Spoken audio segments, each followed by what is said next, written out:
오늘 8월 15일 광복절입니다. 제가 이거 계획하고 프로그램을 짜진 않았는데 마침 광복절이 되었습니다.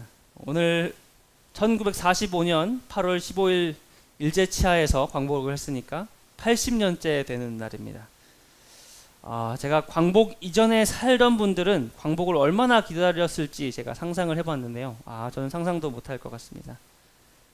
아마 80년이나 지나서 그럴지 요즘 젊은 사람들에게 광복절이 자신에게 어떤 의미냐고 물어보면 아마도 학교 안 가는 날이나 휴가 안 써도 되는 여름 마지막 휴일 정도로 생각하지 않을까 생각합니다. 그런데 그 환난의 시기, 이 핍박받고 고난받는 그 시기에 나라가 독립하고 주권을 되찾는 그날을 사람들이 얼마나 기다렸는지 제가 고등학교 때 배웠던 심훈이라는 시인의 그날이 오면이라는 시를 한번 가져와 봤습니다. 이 전체는 좀 기니까 한 부분만 좀 읽도록 하겠습니다.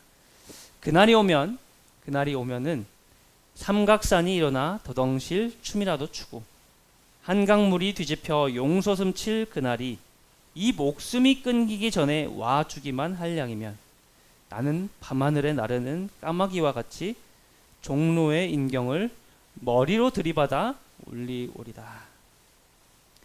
이 시의 화자는 자신이 그 광복이란 날을 볼 수만 있으면 정말 더 원이 없겠다라는 마음을 아주 진지하고 과격하게 표현하고 있습니다. 이 상박산이 춤추고 한강물 뒤집히고 종로의 인경을 머리로 받겠다 이런 말을 하는 거 보면 그런 것 같습니다. 해방이 된다면 정말 소원이 없겠다 생각한 이 마음을 오죽하면 그랬을까 생각하게 됩니다. 이 세대에 살던 사람들이 모두 이렇게 생각했을 것입니다. 얼마나 힘든지 이런 삶에서 빨리 벗어나고 싶다는 생각을 했을 것입니다. 나라 주권 빼앗기고 일본 사람들한테 핍박받고 먹고 사는 것이 죽을 만큼 힘들었던 그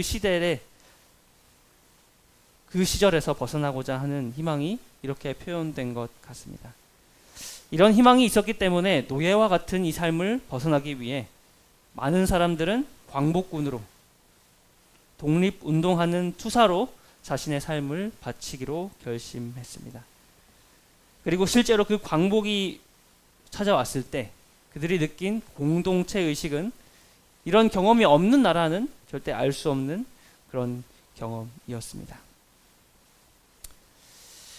이 시대를 살아가는 우리도 해방을 원하면서 살아가고 있나요?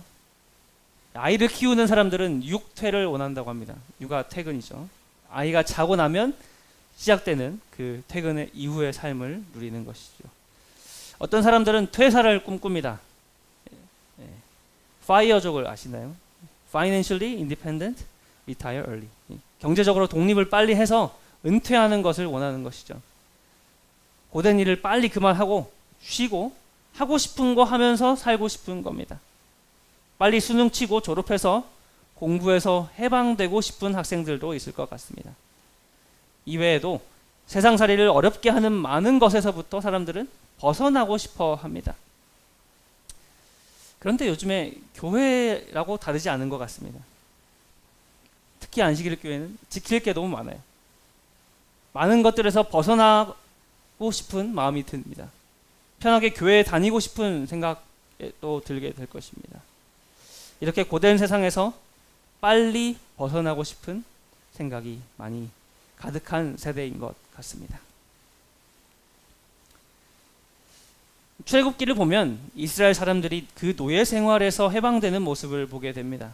한 400여 년 동안 이스라엘 백성들은 애굽에서 하나님의 백성이 아닌 노예가 되어 갔습니다. 고역으로 탄식하고 부르짖었는데 정말 그것밖에 할 수 없던 시대였습니다. 이제 그들이 부르짖는 소리를 하나님께서 들으셨습니다. 하나님께서 그들을 구원하시겠다고 하신 약속을 기억하시고 한 사람 모세를 세우시고 하나님이 열 재앙을 통해 또 홍해를 가르심으로써 그들을 애굽에서 구원하셨습니다. 이 출애굽기 15장에 보면 이스라엘 백성들이 능력의 하나님께 찬양을 돌립니다. 나의 힘, 나의 노래, 나의 구원이신 하나님을 찬양하고 있습니다. 그 노래를 찬찬히 보면은 우리도 우리 삶에서 이런 고통에서 해방되고 싶다는 마음을 갖게 됩니다.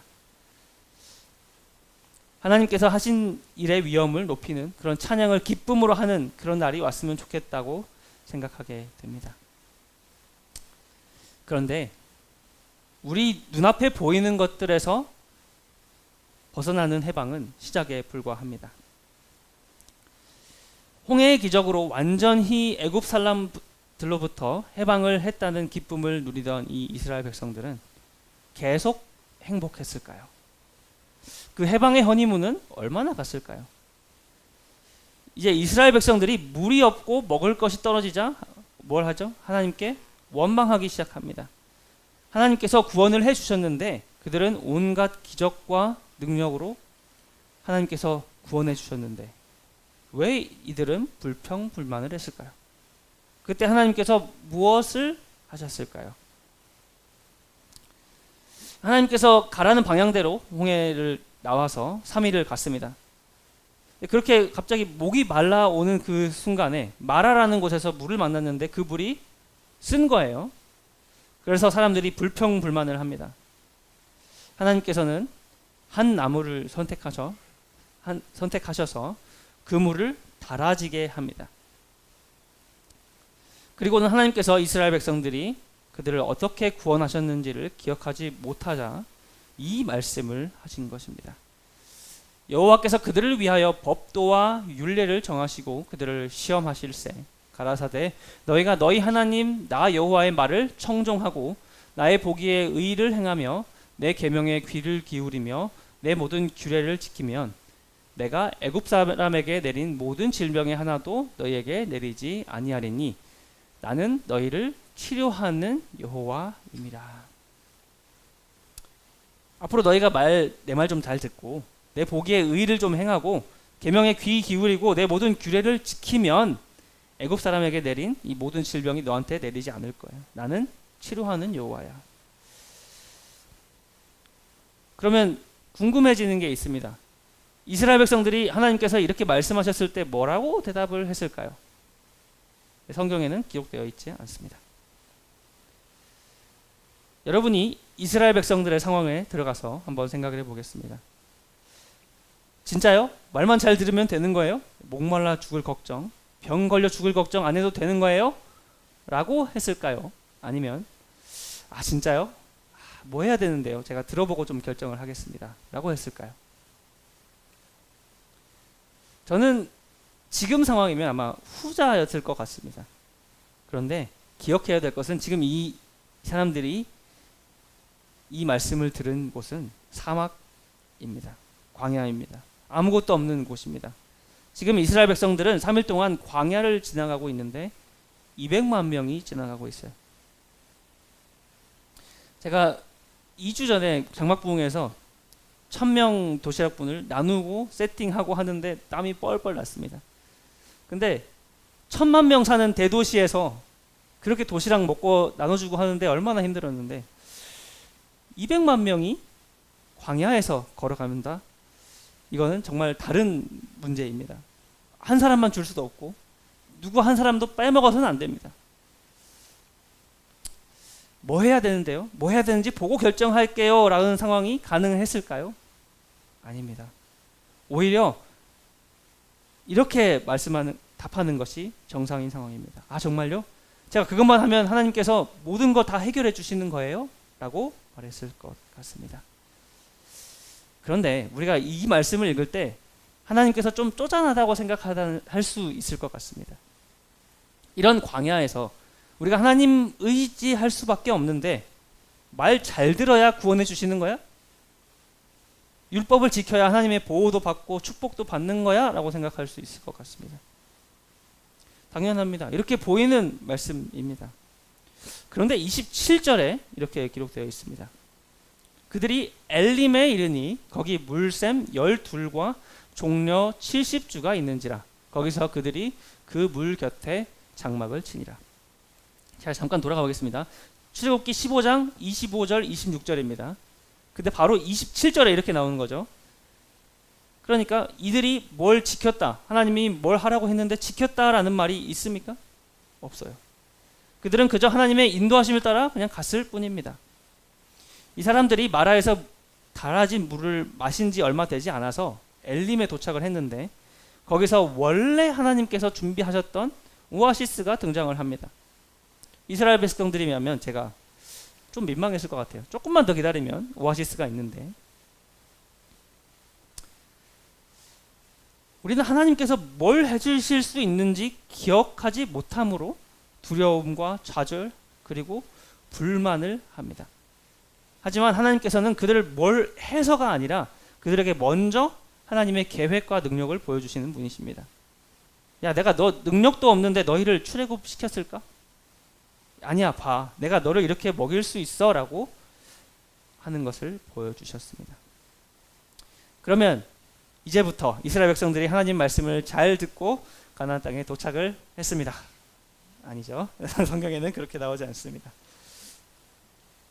1월 14일이 6월절이었습니다. 6월절 지나고 1월 15일 아침 일찍 애굽을 나섰습니다. 그리고 2월 15일 이제 한 달 되었는데 먹을 것이 다 떨어졌습니다. 그러면 이스라엘 백성들은 또 불평을 합니다. 이제 모세와 아론을 원망하면서 이렇게 말합니다. 왜 우리가 애굽 땅에서 고기 구워 먹고 살게 놔두지? 왜 데리고 와가지고 광야에서 이렇게 굶어 죽게 하느냐라고 말합니다. 그때 하나님께서 기적을 준비하십니다. 하나님께서 하늘에서 만나를 준비를 하신 것이죠. 여기서 확인할 것은 순서입니다. 여호와께서 모세에게 이르시되 보라 내가 너희를 위하여 하늘에서 양식을 비같이 내리리니 백성이 나가 일용할 것을 날마다 거둘 것이다. 그러니까 하늘에서 양식이 먼저 내렸습니다. 이같이 하여 그들이 나의 율법을 준행하나 아니하나 내가 시험하리라. 그러니까 만나가 오고 그 다음에 하나님께서 율법을 준수한지 보겠다는 이야기입니다. 하나님께서 그 먹을 것을 먼저 내려주신다는 것입니다. 그것을 사용해서 여섯째 날에는 2배를 거두게 하는 율법을 가르쳐 주신 겁니다. 그러니까 안식일을 가르쳐 주신 것이죠. 그냥 하루는 만나가 내리지 않을 거니까 금요일에 2배 거두라고 하는 것 뿐입니다. 모세는 여기서 율법을 주신 하나님의 목적을 하나 캐치를 하게 됩니다. 출애굽기 16장 6절 7절입니다. 모세와 아론이 온 이스라엘 자손에게 이르되 저녁이 되면 너희가 여호와께서 너희를 애굽 땅에서 인도하여 내셨음을 알 것이요 아침에는 너희가 여호와의 영광을 보리니. 모세는 하나님의 율법을 이렇게 이해했습니다. 하나님께서 뭔가를 지키라고 하실 때 그것을 지키라고 하시기 전에 사람들이 먼저 하나님의 영광을 보고 하나님께서 그들을 인도하신 것을 알게 되는 것이 목적이구나. 이것을 깨달았습니다. 하나님께서 이렇게 우리에게 일용할 양식을 주시고 노예였던 우리를 구원해 주셨다는 것을 알게 하기 위해서 율법을 지켜야 한다는 것을 깨닫게 된 겁니다. 그러니까 하나님께서 자신을 보여주신 다음에 율법을 지키는지 안 지키는지 시험하는 겁니다.